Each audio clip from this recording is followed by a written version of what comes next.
pocket করতে হয় যায়নি তো সব নেই আমার তো সব কিছু শেষ হয়ে গেছে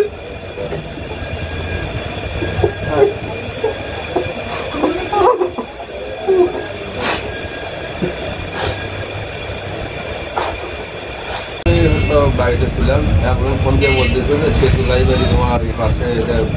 খোলা আছে তোমার ভাঙা দেখেছি তাড়াতাড়ি আসে তা আসলাম এসব তোমার খুলে দেখলাম আলমারি খুলে ফাঁকি চলে গেছে আমার যাচ্ছিল কমে নিয়ে গেছে 70-80 পরে শোনা হবে টাকা ছিল লাখ-10 টাকা ছিল তারপরে রূপা ছিল 100 করে রূপা আছে তো কোটি 1.5 টাকা তো হবেই মিনিমাম নিশ্চয়ই তো আমি আবার কি করবো আমি তো